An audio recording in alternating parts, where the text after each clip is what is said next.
First big idea. It's the decision to set out on a new path. It's the realization that entrepreneurship starts with a spark, and that spark starts here.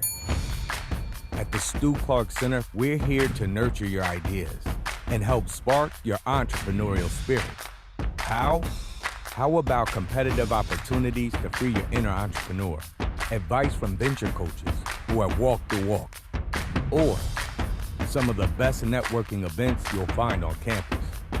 You'll find it all right here. By focusing on education, awareness, community, coaching, and connection, we build strong relationships with our students and do everything we can to help them on their journey to self-starting. At the Stu Clark Center, we thrive when you thrive. No idea is too big or too small. The Stu Clark Center is your one-stop shop for everything you need to start your journey. So why not start today?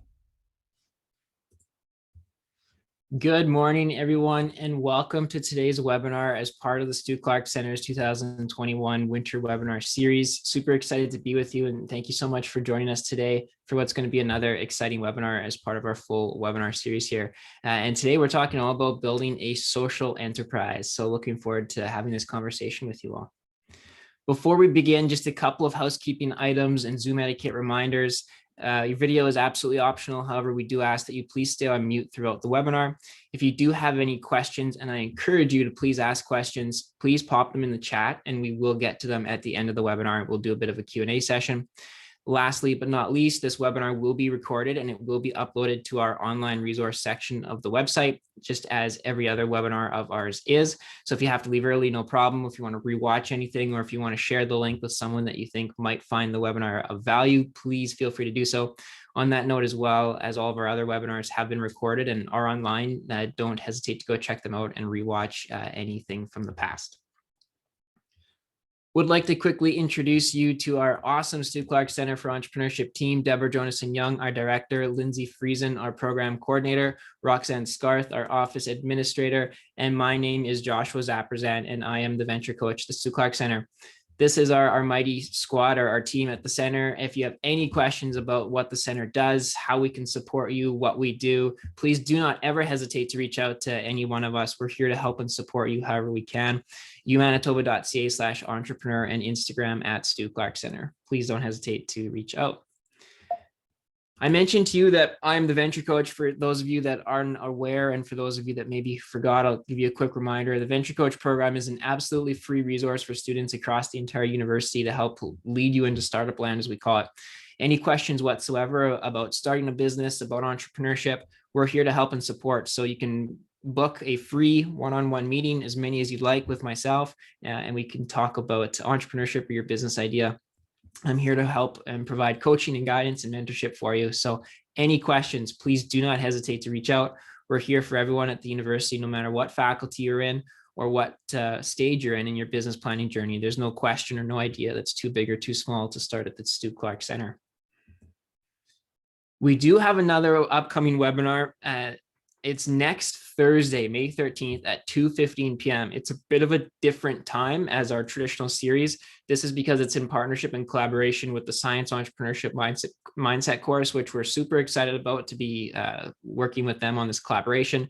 The webinar is all about the workplace and skills needed to succeed in the future. So we have an awesome panelist of 3 HR professionals that are going to be joining us to share their thoughts on industry trends, skills important for the future workplace, and what's important in today's society. So if that works for you in your calendar and schedule, please feel free to RSVP, and you can do so just like how you RSVP'd for today's on Startup Tree.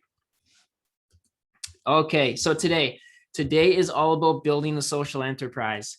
And so a few of the things that we're going to cover today is on the screen here. But I do want to stress again, I really want to make sure that this is valuable and beneficial to all of you on the call. So please, I encourage you to ask questions, throw them in the chat at any point, and we'll get to them at the end.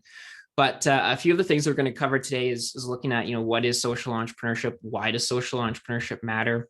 What is this concept and idea of purpose with profit? Looking kind of at a triple bottom line approach and into building a startup in your business.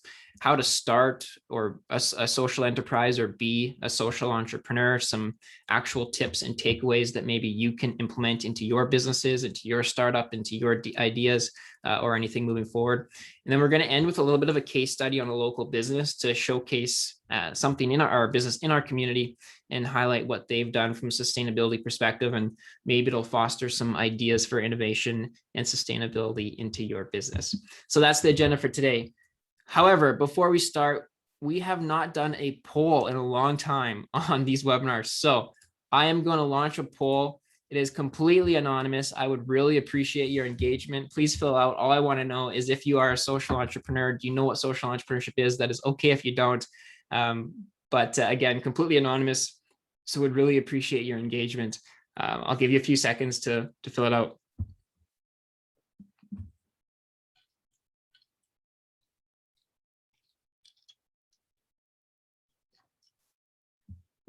Awesome. Just about everyone has voted, which is great. Give you a couple more seconds. Cool.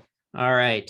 2 more seconds. There's one more vote. If you want to cast it, now's the time. All right, let's share these results. Let's see what we've got. 80% of you know, but you want to be. 20% yes, you are. That is awesome. So thank you so much for your engagement and contribution to the poll. Polls are always fun, so appreciate that. I will warn you, we have another poll later on, which I'm excited about as well. Cool. Awesome. Thank you so much. All right, let's dive in. So I want to start by making a bit of a statement, which is really going to center around the entire theme of today's webinar. And that is that brands and companies, they can create positive impact on a local or global scale through their business. Brands can be a force for good. The absolute first step in building a social enterprise, in being a social entrepreneur, is actually recognizing that any brand in any industry can be successful. It can generate profit. It can be a global company. And it can also, at the same time, lead innovative and positive change in the world, whether locally or globally. Solving and addressing key social issues that are dear to founders' hearts and in our community is what brands are built on, what social brands are built on. Brands are powerful. There's so much power in a brand. You can all think of a brand that you admire, that you know of. Brands have so much force and power behind them, and that power can be used for good. It can be used to inspire, to lead, to influence, and to change. So keep that forefront and top of mind as we have today's conversation. So what is social entrepreneurship, social enterprises?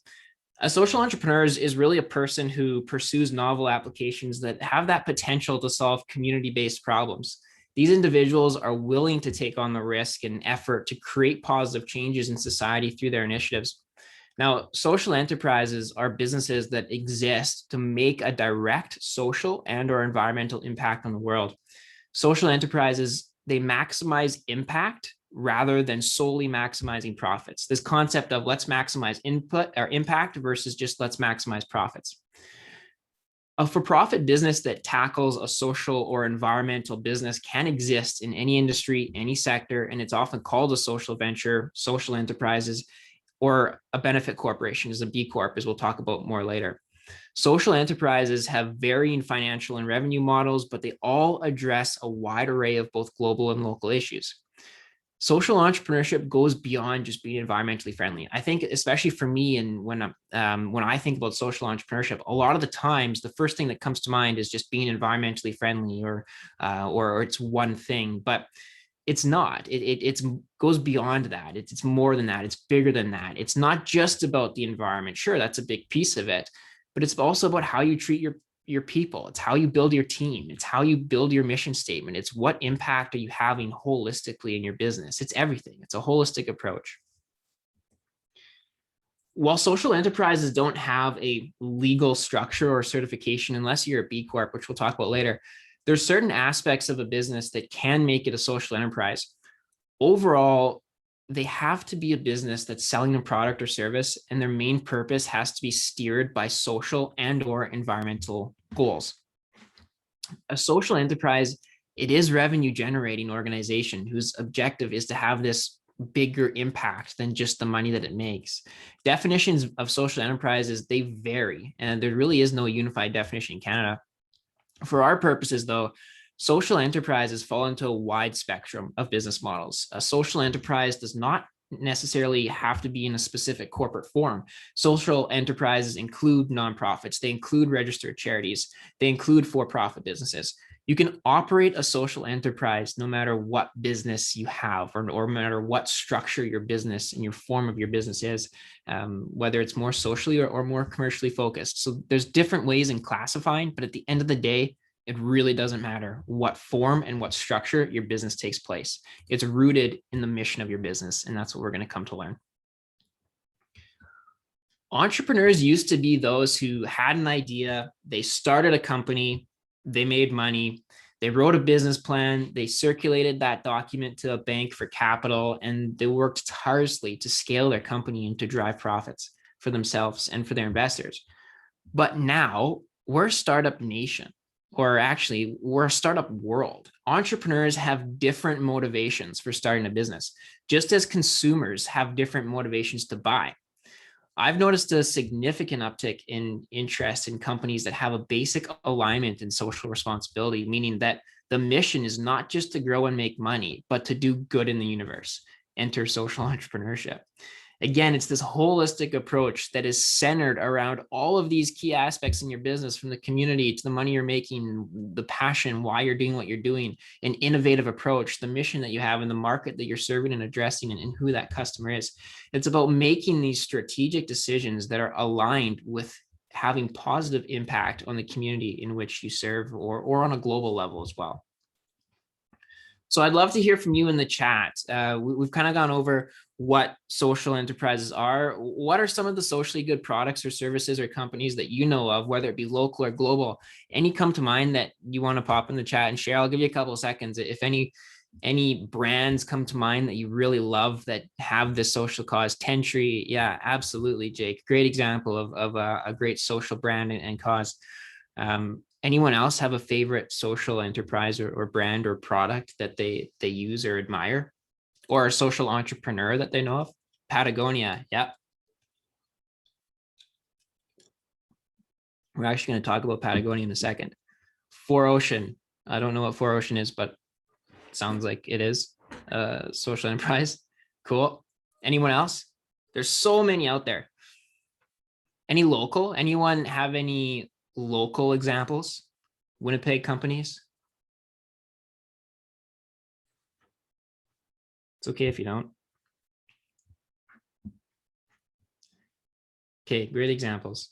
So here's a few examples that we're going to go through 3. And I want you to pay attention to how these examples have this captivating mission statements. And it's in the mission statements that are not only indicative of what the company strives to do, but it also builds them a clear identity for what they stand for. So the first one is Warby Parker, an online eyeglass company. If anyone's visited the site or ordered glasses online, they'll know what it is. But their mission is to offer designer eyewear at a revolutionary price while leading the way for socially conscious businesses. They say that everyone has the right to see. So for every pair sold, a pair is given to someone in need.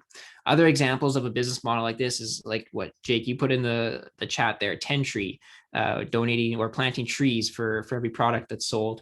Tom's Shoes is another one. There's so many of those businesses. Warby Parker is a leader in this space as well, that have this awesome mission statement with this rooted sustainable cause in its form. Also in the chat, Cole, you mentioned Patagonia. Patagonia's mission is to build the best product, cause no unnecessary harm, use business to inspire and implement solutions to the environmental crisis. Since 1985, I believe, Patagonia pledged 1% of sales to the preservation and restoration of the natural environment. They've awarded over $89 million in cash and in-kind donations to domestic and international grassroots environmental groups, making a major difference in local communities and around the world. And actually in 2002, the founder of Patagonia, Yvonne, and Craig Matthews, the owner of Blue Ribbon, flies, they created a nonprofit corporation that encouraged other businesses to do the same and donate and pledge 1%. So again, something that started and grew and rooted in the mission of their company.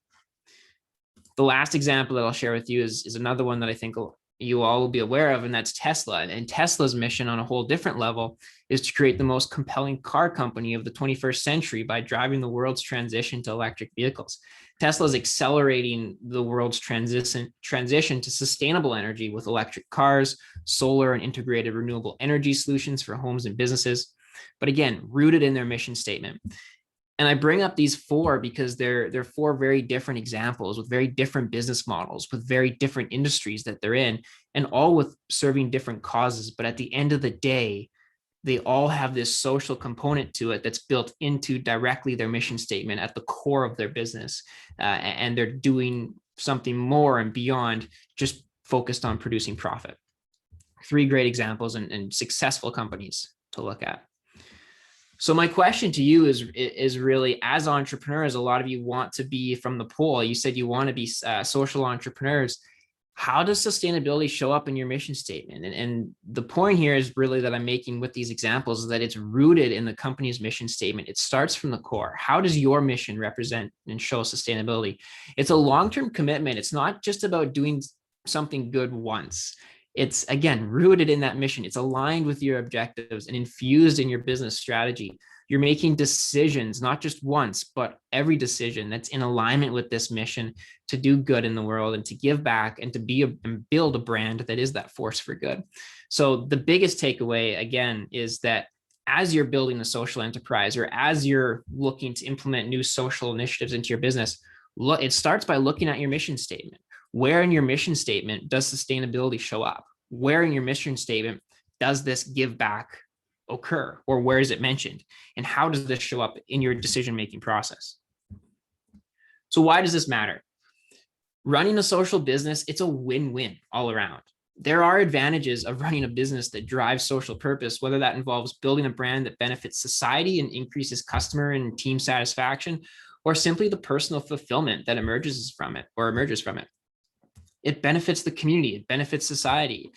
You work on something that you actually care about. You're more passionate about the business, which is proven to be way more successful if you're passionate about your do. Brands that have a social purpose outperform those that don't. It's proven that, like the three brands that we've talked about and that you've mentioned in the chat, they've outperformed many of their competitors because they've had a social purpose and because they've gone above and beyond and done these different things. And not only have they done it, but they've also communicated that they've done it. And it's a big part of their marketing strategy and everything that they do. You build stronger customer relationships, you build repeat business, you build a greater connection and engagement to your customers. There's that piece of stronger value alignment to your mission, to your vision. It sets the company direction, really moving forward and propels things forward. It enhances that culture within your team. Again, it's holistic. It's not just about what you're doing externally, but also internally, how you're treating your team.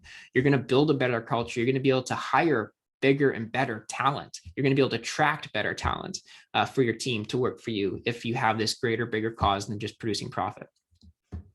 So this comes to this point of a triple bottom line, which I'm sure you're all familiar with, but ventures focused on both financial and social value are committed to creating an impact on the triple bottom line, that being the people, which is the social part of it, the planet, which is the environmental part of it, and profit, which is your economic part of it. Examples of these businesses range from tech companies tackling health issues to food companies providing more nutritious, healthy food to those that need it most, to ethical fashion companies looking to reduce production waste. There are as many opportunities for creating purpose-driven startups as there are social and environmental issues in this world. I'm going to say that again because I think it's a big statement. There are as many opportunities for creating purpose-driven startups as there are social and environmental issues in this world. Think about how many of those issues there are and think about just one that you could help to address by having and focusing and building a business that has purpose built into it and has this triple bottom line where you're not just focused on profit, but also the planet and people. This brings me to a point that I always make, that it's profit with purpose and purpose with profit. It's not one before the other. It's not profit before purpose or purpose before profit. They're together. They work together. It's about not only looking at one or treating one above the other. It's about how do we build a business, build a strategy, build a startup, start a business, or come up with a solution with both in mind, both purpose and profit. So keep that in mind. It's profit with purpose, purpose with profit. What do you want to support? What positive change do you want to see happen? How can this profit support that purpose that's near and dear to your heart, or that you care about? And at the end of the day, again, it needs to be infused into this core aspect of your business, which is your mission. You can't just do it once and call yourself a social entrepreneur. You have to have it as part of your commitment to a long-term business strategy. So with that being said, then I ask, does this make businesses focused on profit bad? If businesses are solely focused on profit, does that mean it's bad? Does that make them a bad business? Put in the chat, no, yes, maybe, sometimes. Is focusing on profit bad without that sustainability piece? No, it doesn't, because at the end of the day, profit is not a bad word. And at the end of the day, your business cannot survive and continue to do good for the planet and the people and the purpose that you're doing if your business no longer exists. And your business, in order to exist and to survive, needs to generate revenue. It needs to make money to do so, to stay alive. So the point that I'm trying to make here to tie this all together is that as an entrepreneur, as a startup, don't ever be afraid to focus on building revenue, to focus on generating profit, because at the end of the day, you need it to stay alive. But don't let that be your only focus. Profit is not a bad thing, but it's not the only thing. Always be thinking about what's next. Profit with purpose and purpose with profit. I always say a lot of the times too to entrepreneurs, it's about starting small and growing big. It's the same idea with building a social enterprise. Start small, grow big. Implement one thing as you start your business, one small thing. Small things grow over time and that lead into bigger and better things that you can do down the road. So again, profit's not bad, but and never overlook the value of profit, because you need it in order to do more and more good down the road. I wanted to share this with you because I thought it was really interesting. In 2018, an Accenture study, they asked and surveyed a number of customers about what attracts them to a brand beyond just price and quality. And this is how customers responded. 66% said that it's important that brands deliver on their promises. 66% said that transparency about materials, fair treatment of employees matter. 62% said having ethical values and demonstrating authenticity really matters. And 52% said that standing for something bigger than just the products and services itself. So in our well-informed society with a strong desire to be responsible, it's no wonder that consumers want to know that their money is supporting a good company with beliefs they can stand behind. So again, this notion is as our generation and future generations and current generations, existing generations, they make these informed purchase decisions. At the top of so many consumers' minds is more than just the product. It's about what else is this business doing. And it's so important as entrepreneurs and as you start to build and grow a company that you have this in the back of your mind, because it's not just a marketing concept or display, but it's actual value. It's value add, and it's, again, purposeful business. So the point is, again, don't be afraid to keep that top of mind and to think that right from day one, because it is super important. So build purpose into your business. For years, corporate social responsibility, or CSR as it's called, it's been used by organizations to address their philanthropic initiatives, but businesses are now better integrating their goals with their purpose.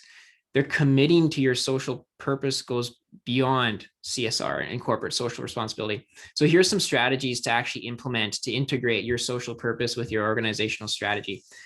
The biggest and most important one that I can say is to just start somewhere. Just start. The act of just starting is big, is good enough. It doesn't have to be the largest, biggest impact. We looked at 3 massive companies that are making massive impacts, but the important thing is to just start somewhere. If it's doing one small thing a day that gives back to your local community or whatever your business is doing, just the act of starting is really where the purpose is built into your business.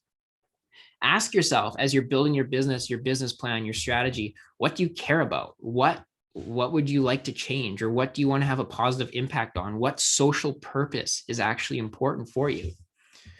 How do you want your brand to be remembered? Again, we talk about the power of a brand, and brands carry so much more weight and force behind them than a lot of people do. Brands are so important. And so how do you want your brand to be remembered? What do you want your brand to be associated with? And what matters to you? How are you going to make an impact? I think it's a super important question, because at the end of the day, you want to be purposefully driven with your startup and do good. But at the same time, you need to be passionate about what you're doing, and it needs to still be a feasible business that's solving a need. It's addressing a problem, and there's been a market that's been identified. But trying to think along every process of starting your business, where can you build and inject purpose into each segment of that business piece to build out your social enterprise. So starting a social enterprise, it's the same as starting any business, except at these beginning stages, you're asking yourself these questions and embedding this into your mission statement from day one. Now, if you have an existing business, I would encourage you to start looking at all the areas of your business and see where you can make changes along every part of your business in order to put a larger focus on creating positive change, whether it be on a local or global scale. So what can you do? What are a couple actual takeaways that as well you can do to implement in your business to be more of a social entrepreneur and build a social enterprise? Again, going back to the mission, create a mission that's infused with sustainability. Be clear about it. Focus on the triple bottom line. Tell people about it. It's not only important to just create it, but share that mission with people. Build it into your marketing strategy, build it into your business plan, into your pitch deck. If you're going to raise capital, investors care about that. It's important, but it starts in that mission statement. If you already have a business, have you even made a mission statement? If you haven't, now's the time to do it. And if you have, you can always edit it. You can change it. You can revise it. You can reframe. You can rebrand it. There's so much you can do, but it all starts with that mission statement. Once you've built your mission, align your goals and your strategy with it. Build your strategy in alignment with your mission. Have an integrated marketing communications and campaign that, again, communicates and shows this mission. Don't just say it for the sake of saying it. Prove that you're actually doing it. The other thing with technology and social media and everything these days is people can tell what businesses are faking it and what businesses are actually doing it. So don't just be a business that's faking sustainability and social entrepreneurship. Actually do it, execute it, and show people how you're doing it. Build a diverse team. It's not always external factors. It's also internal. It's about having an internal diverse team, the way you treat your team, building a really great culture to work at, and encouraging that great place to work. Super important to building the social enterprise. So as you go about, which is also an upcoming webinar too in a few weeks about building teams, think about where does diversity play into it, and how does that build towards this whole concept of being a social entrepreneur and building a social enterprise, because it is super important. Make small changes across your entire business. Small ways to make an impact. Everything adds up. So just start someplace small. You don't have to solve everything all at once, but start someplace small and slowly grow. Ask yourself what matters to you, and what do you want to make an impact on? What's important to you? Where do you see the biggest need, and where do you want to influence the most change? And again, communicate why your work is so important and how you're making a difference. Tell the world, show everyone, because it's going to help with the success, not only of your business, but also with what you're trying to do from a social perspective and the good that you're trying to do. Look at all those brands that we've talked about, use them as examples, see what they've done. And you don't need to reinvent the wheel either. If you see they're doing something really well, do something similar. That's what entrepreneurship is also all about. The last point on here is to make a long-term commitment to it and ensure that your entire team, that diverse team, is aware and aligned with your mission and goals. Super important. Again, the power of a brand, the power of a long-term commitment. It's not about just doing it once. It's about infusing it into your full strategy and across the entire business and your strategy of what you're doing. So I think that's super important.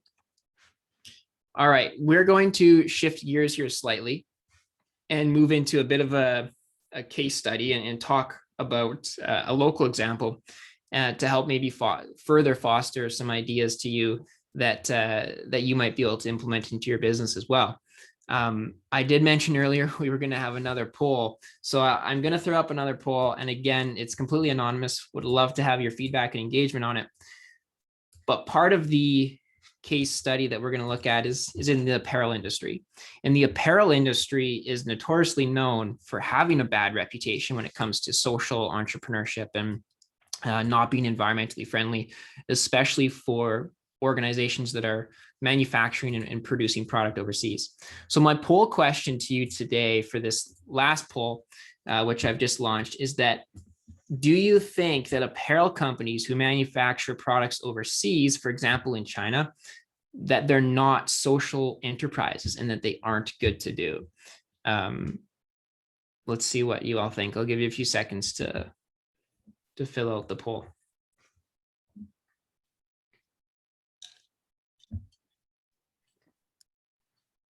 Again, completely anonymous, so feel free. Most of you have voted, a couple others. If I'll give you a couple more seconds.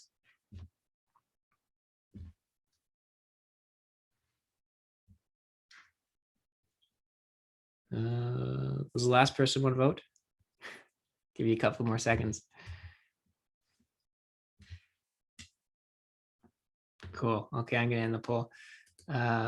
Wow, share results. 100% of you said it depends. Okay, cool. That's good. I would argue that that is the correct response. So not that the others are wrong. Everyone's entitled to their own opinion, but very interesting that everyone says it all depends. Thanks for your engagement. Appreciate it. The polls are always fun to do.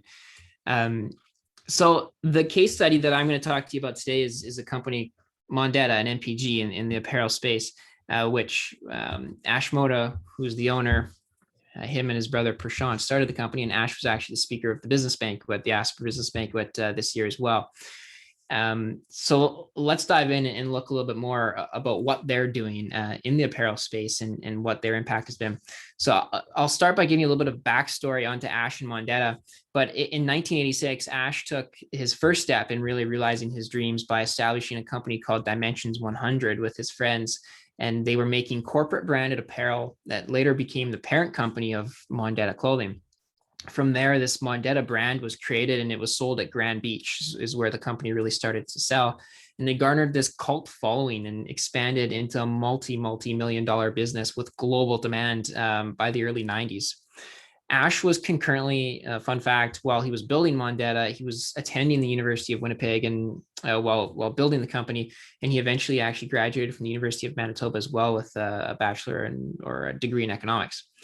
Over the past 35 years, Ash has been able to expand Mondetta, evolving from this niche clothing startup to an international manufacturing and apparel company with a wide range of diverse platforms and partnerships. Mondetta has created this massive global enterprise with a robust supply chain network consisting of offices in Asia and 55 fully compliant partner factories in 13 countries all over the world. Massive global company. Since the beginning, Ash always had this mission to build a sustainable and solution-driven business in the most ethical and the most responsible fashion, fostering this positive change now and also leaving a positive impact for generations to come. And one other very interesting thing to note about Mondetta and MPG and Ash is that most recently, in response to COVID-19 and the global pandemic, Mondetta, they recognized this unique opportunity and launched the Mondetta Frontline program, which has delivered millions of units of Health Canada compliant PPE to regional health authorities across the country. So they've made this massive impact, massive company. Yes, they manufacture around the world, overseas. Yes, they have a big footprint because of how big the size of the company they are. But just a few weeks ago, or maybe a month ago, they received their B Corp certification. And for those that don't know, B Corp certification is like the highest award you can get for being a social enterprise and for being environmentally and socially ethical and very solution driven forward as the business is. So they released this statement that they're thrilled to announce that Mondetta and the parent company is a certified B Corp. They're a for-profit company. They meet the highest verified standards of social and environmental performance, transparency, and accountability, dedicated to using business as a force for good. And they continue to change and to incorporate new things into their full business strategy, rooted from their mission statement all the way through to the production of their clothing, the manufacturing, the supply chain, the delivery, the way in which they interact with their customers. Everything is infused with sustainability. So how do they do it? Let's look at it. Their goal is to reduce their environmental footprint. And the other thing that I'll note is that this didn't happen overnight. Ash has been working at this for 35 years. He had this mission, this vision to do this over time, and one thing slowly adds up over time, and you finally get to the stage where your entire supply chain and your entire business operation and strategy is infused with sustainable initiatives. So again, it didn't happen overnight. It takes time. Start somewhere, start small, grow big. But their goal was to reduce this environmental footprint by minimizing waste, use sustainable fabrics, and implement eco-friendly practices to reach this highest level of social and environmental responsibility. So a few different things. In their head office, internally, we're looking, they reused 75% less energy and implemented lighting and equipment that lasts 25 times longer. They had a major savings on energy, increased the efficiency of their building and their operations so much. They have a whole internal paper saving program that reduced their yearly paper consumption by 34% from 2019 to 2020. And they have an extremely diverse team, a very diverse team from around the world, representing so many different cultures and different skills and backgrounds, which really makes them a huge strength and a huge asset in this space and industry. So some ideas of some of the things that they've done internally to really achieve this B Corp certification. And all the things that I'm mentioning to you today, as we look at Mondetta and NBG and what they're doing, they're all part of that B Corp classification and standard for receiving this highest level degree in social responsibility. They also give back. Mondetta has a charity foundation. They support primary schools in Uganda, where Ash and Prashant originally are from, and their family. In addition, we spoke about earlier about Patagonia giving 1% back, and Mondetta and MPG do something similar. In addition, they also give 1% of all MPG sales are back donated to the foundation of Mondetta, which then also supports the school in Uganda. They also are located in Winnipeg, next to Winnipeg Harvest, and so they have this regular schedule. Our staff volunteering are at Winnipeg Harvest. They're donating, and they're heavily involved in that give back in the local community as well. So examples both giving back locally, but also on a global level. In terms of the actual production of their clothing, it's all designed and tested in Canada, but it is manufactured overseas. So Ash and his team have spent tons and tons of time building these relationships with specific manufacturer partners overseas that are committed to the highest levels of social compliance alongside environmentally conscious production. They take their unsold samples, they donate them to local charities. The papers that they use for all of their hang tags come from responsible sources and recycled material, and all of their packaging is also made from the recycled material. So right from the very production of the garments in the factory, the way that the factory workers are treated, the way that the products are used and where they're sourced from, every single piece of their supply chain has been inspected, it's been looked at, and it's about how can we make it more sustainable and more socially responsible. Everything has been infused with sustainability in what they've done, and that's what's led them to being B Corp certified. Everything from your office to how you treat your team and your employees is all super important as we talk about social entrepreneurship, and something really to keep top of mind. It's a great example when you look at building a sustainable practices into your business, and it's a great local example too. The clothing industry, as I mentioned, it has this bad rep for non-sustainable practices. But what a great example of a global company with this major impact, a massive, massive revenue generating organization, located right here in Winnipeg, and all that they've done to be a B Corp certified corporation.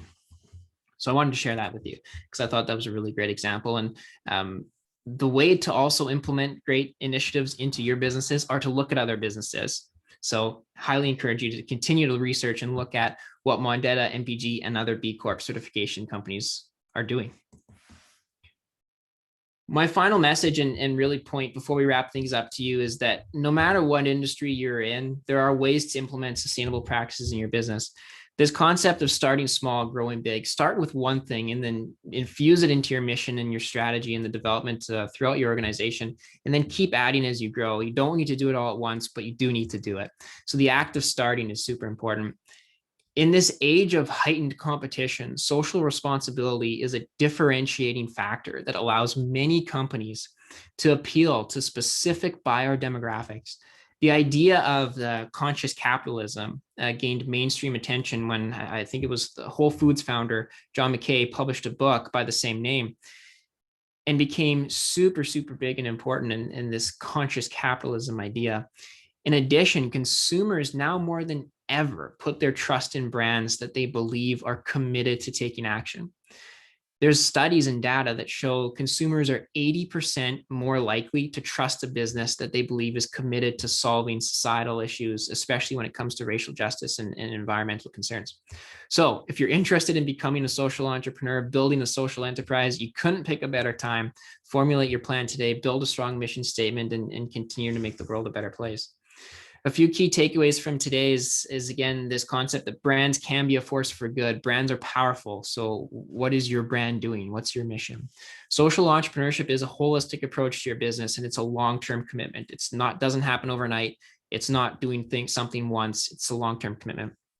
Infuse your mission with a cause to make a positive impact about something that you care about it. Be passionate.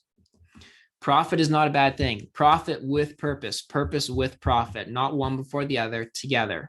Build that triple bottom line. Consumers make buying decisions based on what brands do beyond selling products and services.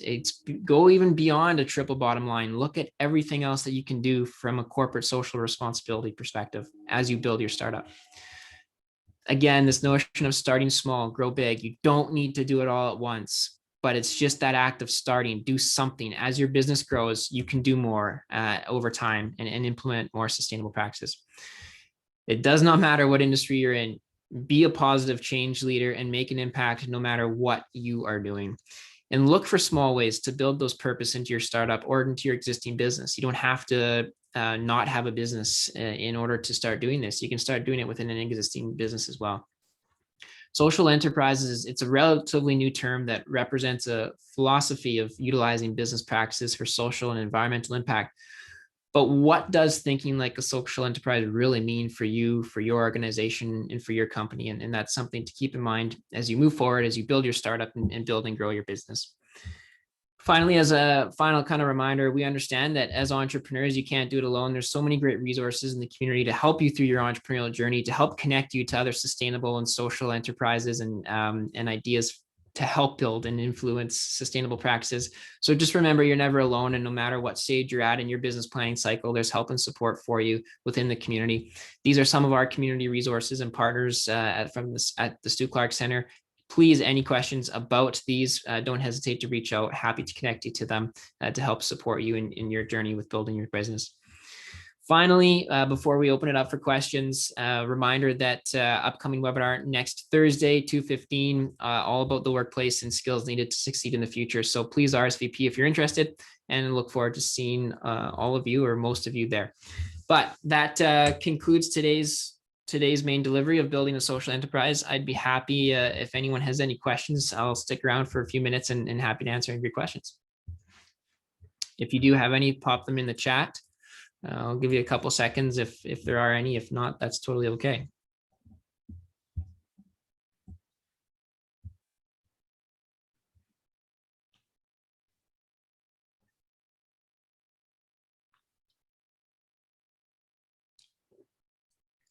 All right. Oh, I see. Here we go. Josh, can you give some other local examples of businesses that do this well? Oh, Roxanne, there's so many. I think a lot of them, some other local really great examples. Well, I'll be honest with you, Longball, my company, we built products, and some of our merchandise and apparel was actually infused with recycled plastic bottles, which was one thing we did really cool. Leonard Taylor is another apparel industry. He does some really cool things with giving back to the local community. He's very involved with the community and giving back to charities within the local community. Other local businesses, I think, Oh, I'm blanking a little bit. I don't have a great list for you, Roxanne, but anyone else have any ideas of really great local examples that they like?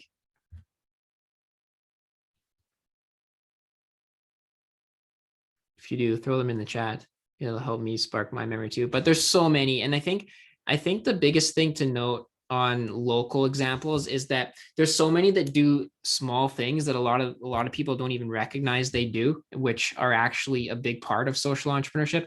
And so a lot of them we don't really even know about or don't get the press that they maybe deserve for what they do. But yeah, lots of really cool local companies doing some great things. Do you think becoming a B Corp is going to become the new standard? Yeah, I think it actually will someday. I think it increasingly becomes more and more prestigious to have that B Corp certification, and saying that you are a B Corp is super important, and it definitely helps, especially as consumers are making more informed purchasing decisions. I think it will become this standard that that businesses are striving for, and they're going to need to in order to stay competitive, really to a degree. And maybe it's not actually getting B Corp certification, but maybe it's about increasing, the communications in terms of what they are doing really well, if they can't get full B Corp status. But I do think that long term it will become the new standard for businesses to strive to, if it hasn't already.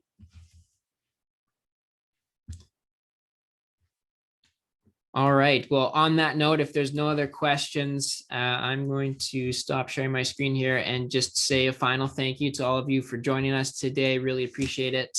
Enjoy the rest of the day. Hopefully we'll see you next week for next week's webinar. Until then, take care. Enjoy the nicer weather outside, and have a great day.